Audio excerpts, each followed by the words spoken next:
ഞങ്ങളുടെ തിരുവനന്തപുരംകാർ വന്നപ്പോഴത്തേക്ക് ഞങ്ങൾക്ക് ഗിഫ്റ്റ് കൊണ്ട് തന്നായിരുന്നു. ഞങ്ങൾ ഇന്ന് രാവിലെ പൊട്ടിച്ചു. പക്ഷെ എല്ലാരും ഒന്ന് കാണിക്കണം. പൊട്ടിച്ച എടുത്തില്ല. അതെന്തൊക്കെയാന്ന് നോക്കി എന്താണെന്ന് നമുക്ക് അറിയണ്ടേ. കണ്ടോ, നമ്മുടെ കേശുക്കുഞ്ഞിന് നല്ല അടിപൊളി ഒരു ഉടുപ്പും നിക്കറുമാണ്. കേശുപ്പിനുള്ളത് കണ്ടോ, കേശുക്കുഞ്ഞിന്റെ അതെ. ഹായ്, ഞങ്ങളുടെ കേശുപൊണ്ണാരിയുടെ ഇത് കേശുക്കുഞ്ഞിനുള്ള ഉടുപ്പും നിക്കറും കൊണ്ടുവന്നായിരുന്നു. എവിടുന്നാടി? തിരുവനന്തപുരത്തെ. പിന്നെ അടുത്തതാണ് എനിക്ക് വേണ്ട സാരിയാണ് കൊണ്ടുവന്നേക്കുന്നത്. നല്ലൊരു സാരി, നല്ല കളറാണ്. എനിക്ക് ഒത്തിരി ഇഷ്ടപ്പെട്ടു. നല്ല സാരിയാണ്. അമ്മയ്ക്ക് ഇഷ്ടപ്പെട്ടു, അതുകൊണ്ട് ഞാൻ എടുക്കുന്നു.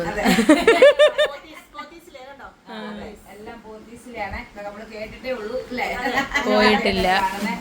പിന്നെ കുഞ്ഞിന് കുറെ ബിസ്ക്കറ്റ് കുഞ്ഞാപ്പിക്ക് ആൽക്കിസ്റ്റ് ബർബൺ കുറച്ചെണ്ണം രാവിലെ ഏട്ടാപ്പൂ കഴിച്ചു. ഏതെല്ലാം നമ്മുടെ വറക്കുന്ന സാധനങ്ങളാണ്. പപ്പടം പോലെ പൊങ്ങി വരുന്ന ടൈപ്പാ. ഒരുപാട് സാധനങ്ങളുണ്ട് ഇതിനകത്ത്. അങ്ങനെ നമുക്കൊന്നും കൊണ്ടുവരുന്നതിലല്ലായിരുന്നു കാര്യം. അവര് വന്നു, ഞങ്ങളോട് സഹകരിച്ചു. ഇന്നലെ ഈ സമയത്ത് ഞങ്ങൾക്ക് ഒത്തിരി സന്തോഷമായി. എന്റെ ചിറ്റമ്മയും പൊണ്ണാറി ഒരുപാട് സന്തോഷമായി.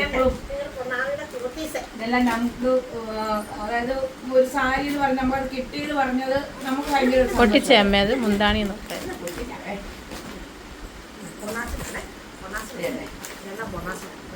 കളർ സാരിയാ.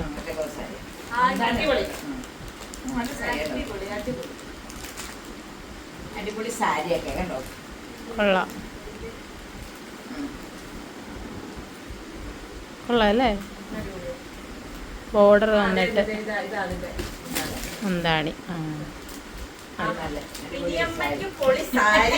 അതെ, തിരുവനന്തപുരത്ത് തന്നെ ഇന്ന് 2-3 പേര് വിളിച്ചു. അവർക്കും വരണമെന്ന് ആഗ്രഹമുണ്ട്, ഞങ്ങൾ വരുന്നുണ്ട് എന്നൊക്കെ പറഞ്ഞ് വിളിച്ചു. നമുക്ക് എല്ലാരും വരണമെന്ന് തന്നെയാണ് ആഗ്രഹം. നമ്മള് അവർക്ക് എന്തോ പറയണം അവർക്ക് അറിയില്ല. വന്നു കഴിഞ്ഞപ്പോ അവർക്കും ഭയങ്കര സന്തോഷമായി, ഞങ്ങൾക്കും സന്തോഷമായി. ഞങ്ങൾക്കിതെല്ലാം എന്താ സ്വപ്നം കണ്ട പോലെ സത്യം പറഞ്ഞു അല്ലേ. അതെ, അവരുടെ വന്നതിന്റെ വലിയ വീഡിയോ ഒക്കെ ഇട്ടിട്ടുണ്ട്, അതെല്ലാരും കാണണം. ഓ, കേശുപിണ്ണാരിക്ക് ഇതാണ് ഇഷ്ടപ്പെട്ടതെന്ന് തോന്നുന്നു. അമ്മയ്ക്ക് ചേർത്തില്ല, അമ്മ വെച്ച് നോക്കുന്ന അങ്ങനെ ഞങ്ങൾക്ക് ഇന്നലെ ഒത്തിരി സന്തോഷമൊക്കെ ഉണ്ടായിരുന്നു. അതുകൊണ്ട് ഇതൊക്കെ കണ്ടോ നിങ്ങള്. ഞങ്ങള് എല്ലാരോടും ഒരുപാട് നന്ദി പറഞ്ഞു. ഞങ്ങളെ എല്ലാരെയും വിളിക്കുന്നു. ഓടി വായോ വീട്ടിലോട്ട്.